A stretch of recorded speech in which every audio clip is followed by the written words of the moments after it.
Hello बच्चों, स्वागत है आप सभी का। तो कल हमने पढ़ा था कि संवेगात्मक विकास क्या होता है, मतलब संवेग क्या होते हैं उसकी परिभाषा पढ़ी थी। तो संवेग क्या होते हैं कि जो व्यक्ति को एकदम से उत्तेजित कर देते हैं। कल हमने पढ़ा था कि संवेग क्या है। यह शब्द जो है लैटिन भाषा के शब्द इमोवर से बना है, जिसका अर्थ होता है कि अंदर से हिला देना, विरोध करना या उत्तेजित होना। तो संवेग कौन कौन से होते हैं, जैसे भयभीत होना, डरना, रोना, चिल्लाना, खुशी होना, स्नेह प्रदर्शन करना, प्यार करना, जिज्ञासु होना, मतलब किसी चीज़ के प्रति जिज्ञासा व्यक्त करना, या बहुत खुश होना एकदम से, या डर जाना, रोना, चिल्लाना। तो ये क्या है, संवेग होते हैं। तो कल हमने क्या पढ़ा था कि संवेगात्मक या भावात्मक विकास क्या होता है और उसके चरण कौन कौन से हैं। आज हम पढ़ेंगे कि संवेग जो है कितनी प्रकार के होते हैं। तो हर व्यक्ति, हर इंसान के अंदर, चाहे बच्चा हो चाहे बड़ा हो, उनके अंदर संवेग जो है अवश्य विद्यमान होता है। वो किसी न किसी रूप में ज़रूर होता है।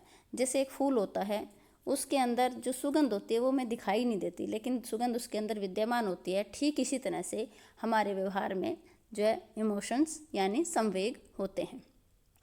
संवेग जो है, उन संवेगों से बच्चे की प्रसन्नता के बढ़ने से के साथ साथ उनकी क्रियाशीलता भी बढ़ जाती है।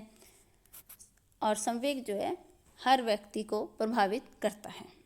तो संवेग क्या है, कितने प्रकार के होते हैं। दुखद संवेग और सुखद संवेग, दो तरह के होते हैं। पहला है दुखद संवेग, अनप्लेजेंट इमोशंस। दुखद संवेग कौन से होते हैं, जो संवेग दुख की भावना को प्रदर्शित करते हैं, वो क्या कहलाते हैं, दुखद संवेग। जैसे भय होना, गुस्सा होना, ईर्ष्या करना, क्रोधित होना, इस तरह के जो संवेग हैं इनको क्या कहेंगे, दुखद संवेग। तो सबसे पहले हम देखते हैं भय के बारे में कि बच्चा किस तरह से भयभीत होता है। तो सबसे पहले भय का जो संवेग है उसमें क्या होता है कि भय की अवस्था में बच्चा रोने लग जाता है, चिल्लाने लगता है या कांपने लग जाता है, या उसके हृदय की धड़कन जो है मंद होने जैसे लक्षण उत्पन्न होते हैं। कुछ जो थोड़ा सा बड़े बच्चे होते हैं वो काल्पनिक भय होता है उनके अंदर कि अगर कुछ ऐसा हो गया तो क्या होगा, मतलब वो अंदर मन सोचते रहते हैं और वो डरते हैं।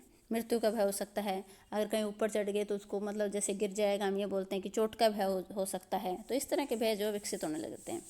भावनात्मक रूप से जो असुरक्षित बच्चे होते हैं उनको ज़्यादा भय लगता है। 10 से जो 18 माह के बच्चों को अगर माँ की अनुपस्थिति है तो भी उनको डर लगता है, या कोई अपरिचित एकदम से घर में आ जाता है तो उनसे भी वो डरते हैं। जैसे जैसे शिशु की आयु बढ़ती है उसके व्यवहार में डर पैदा करने वाले उद्दीपन जो है वो कम होने लगते हैं।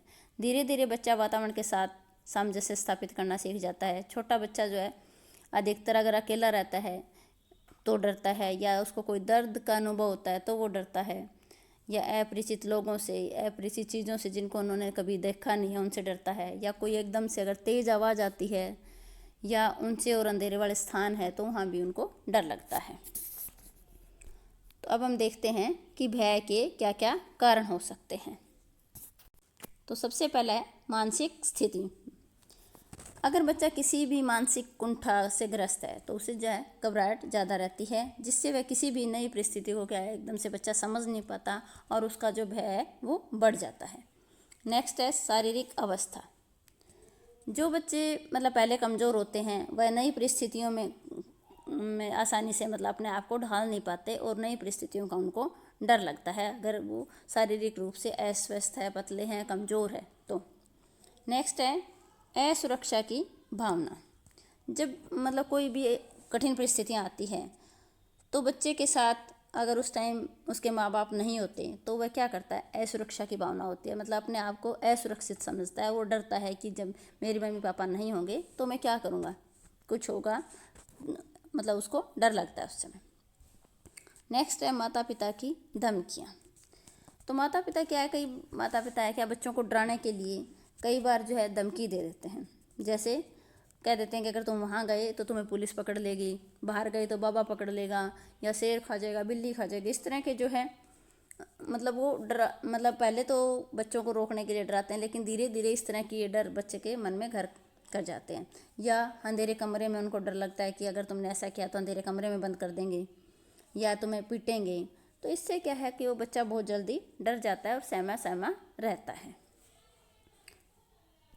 नेक्स्ट है पहले के अनुभव। पहले के अनुभव मतलब अगर बच्चे को एक बार किसी परिस्थिति में डर जाता है तो वो दोबारा उस परिस्थिति में नहीं जाना चाहेगा। जैसे कि मान लो अगर किसी गर्म चीज़ के बच्चे ने हाथ लगा दिया और जल गया उसका हाथ, तो दोबारा से गर्म चीज़ के हाथ लगाने से डरेगा। या अगर किसी जानवर ने, कुत्ता है, बिल्ली है कोई, तो उसको अगर उसने काट लिया या उससे एक बार डर गया तो उसको दोबारा हाथ नहीं लगाएगा, उसकी परिस्थिति में वो मतलब उपस्थिति में वो डरेगा। नेक्स्ट है आकस्मिक उत्तेजनाएं। बच्चा जब अचानक किसी अपरिचित चीज़ के संपर्क में आता है तो वह डर जाता है, लेकिन जैसे जैसे धीरे धीरे उस चीज़ से परिचित होता है तो वो डरता नहीं है। जैसे मान लो एकदम से किसी जानवर के पास आ गया, कोई कुत्ता है या कोई बिल्ली है, तो एकदम से वो डरेगा, लेकिन धीरे धीरे अगर हम उसके साथ रहेगा वो, तो उसका डर खत्म हो जाता है। डर की परिस्थिति में वह अपने आप को क्या है, दूर रखता है, वहाँ से भागने की कोशिश करेगा, किसी व्यक्ति अथवा मतलब वो चीज़ के पीछे छिप जाएगा। कई बार चिल्लाने भी लग जाते हैं बच्चे डर के कारण, या ऊंचा ऊंचा रोने लग जाते हैं, कांपने लग जाते हैं। और इससे क्या होता है कि बच्चे के दिल की धड़कन बढ़ जाती है, रक्त दबाव भी बढ़ जाता है।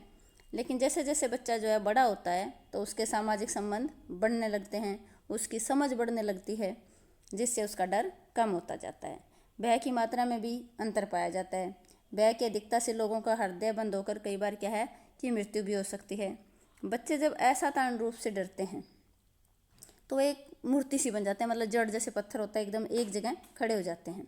भय का हमें उपचार करना चाहिए और बच्चे का जो है भयप्रद परिस्थितियों से परिचय करवाना चाहिए, ताकि उसको उस टाइम डर ना लगे। मतलब बच्चे को हमें डराना नहीं है, उसको प्यार से समझाना है। अगर वो किसी चीज़ से डरता है तो उसको प्यार से समझाया जाए ताकि उसका डर दूर किया जा सके। नेक्स्ट है गुस्सा होना। गुस्सा या क्रोध का जो संवेग होता है वो मतलब अधिक मुख्य संवेग होता है। बालक को शुरू में ही पता चल जाता है कि क्रोध एक प्रभावशाली जो ढंग है अपने आप को व्यक्त करने का, जिसकी सहायता से वो अन्य लोगों का ध्यान अपनी ओर आकर्षित कर सकता है। ये किसी भी वस्तु या व्यक्ति के प्रति हो सकता है। छोटे बच्चों से जब उनका मतलब खिलौना लिया जाए, या जब उनकी शारीरिक क्रियाएं ठीक तरह से नहीं होती है तो, या उसे कोई मार देता है या उसको चिढ़ाता है कोई, तब उस बच्चे को क्या है, क्रोध आता है। या उसको भूख लगी हुई है, प्यास लगी हुई है, या बीमार है कोई बच्चा, रोगग्रस्त है, तो भी बच्चा जो है अधिक क्रोध आएगा छोटी छोटी बातों पे उसको। लगभग 3 वर्ष की आयु में क्रोध जो है सबसे अधिक होता है। इसके बाद 14 वर्ष तक मतलब होते होते वो 1/3 रह जाता है।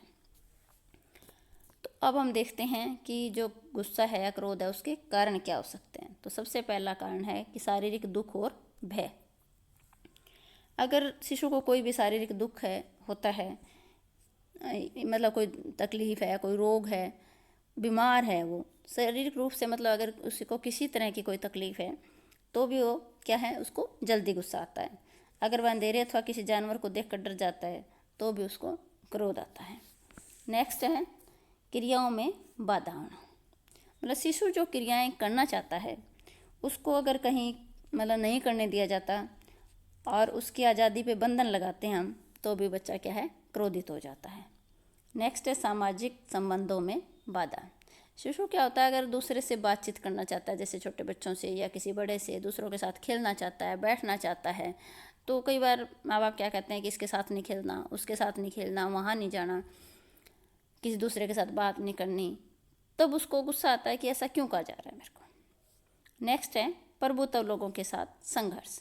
मतलब जब बच्चों पर बहुत अधिक बंधन लगाए जाते हैं बड़ों के द्वारा, जो घर में बड़े होते हैं, बुजुर्ग होते हैं, उनके ऊपर ज़्यादा बंधन लगाए जाते हैं कि वहाँ नहीं खेलना, उस गली में नहीं जाना, बाहर नहीं जाना, उस बच्चे के साथ नहीं खेलना।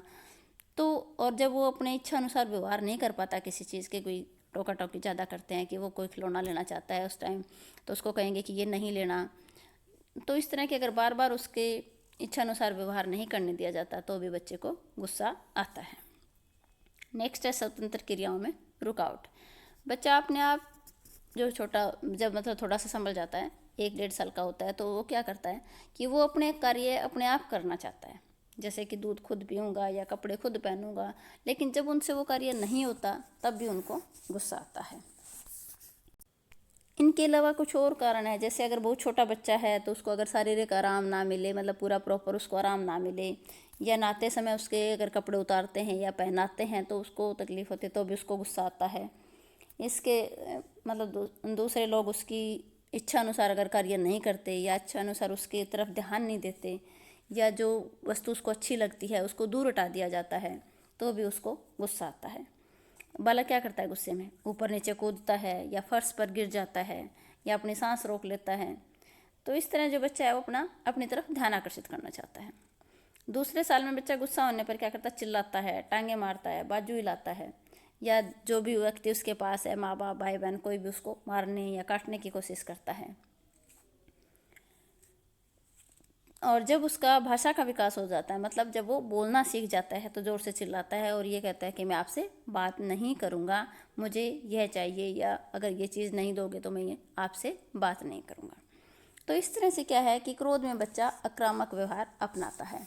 मारना, काटना, थूकना, किसी को धक्का देना, चुटकी काटना, या झटका देकर कोई चीज़ खींचना, मुंह गुस्से में फुला लेना, लाल कर लेना, पैर पटकना, चीखना, चिल्लाना, या अपने बाल नोचना, या चीज़ें जो उसके आसपास पड़ी होती है उनको इधर उधर फेंकना, तोड़ना, इस तरह का जो है व्यवहार कर सकता है बच्चा।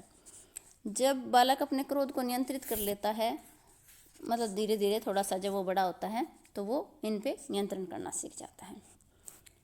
तो इस तरह की जो स्थिति है वो 3.5 साल तक रहती है। इसके बाद क्रोध की अभिव्यक्ति जो है डरा कर, या धमका कर, या बहस करके, या जो है मतलब किसी को डराएगा कि अगर आप ये नहीं करोगे तो मैं ये करूँगा, या किसी को मतलब बुरा भला कहता है या धमकाता है जैसे अपने साथ वालों को। इस तरह से वो अपने क्रोध को प्रकट करता है। क्रोध में बच्चा आक्रामक व्यवहार अपनाता है या अवरोधित व्यवहार अपनाता है, वह निश्चित नहीं होता। कई बार देखा गया है कि जब बच्चा माता पिता के डर के कारण अगर क्रोध मतलब उसको गुस्सा है और वो घर में नहीं दिखा सकता उस गुस्से को, तो वह उनकी स्थिति में घर से बाहर, या मतलब जब बच्चों के साथ खेलता है या स्कूल में जब जाता है तो उनके ऊपर वो गुस्सा निकालने की कोशिश करता है। तो क्या होता है, क्रोध का जो है बच्चे के शरीर के ऊपर बुरा प्रभाव पड़ता है। इसलिए हमें बच्चों को इन सब परिस्थितियों से बचाना चाहिए जिससे वह क्रोधित होता है। नेक्स्ट है ईर्ष्या की भावना। ईर्ष्या का अर्थ होता है किसी के प्रति गुस्से से भरा विरोध करना। ईर्ष्या जो है अप्रसन्नता से होती है, मतलब जब बच्चा खुश नहीं होता तब होती है, और उससे फिर उसको गुस्सा आता है, क्रोध होता है। वह गुस्से से भरा विरोध पूर्ण मतलब व्यवहार करता है। लगभग 1.5 वर्ष की अवस्था में यह संवेग जो है शुरू हो जाता है।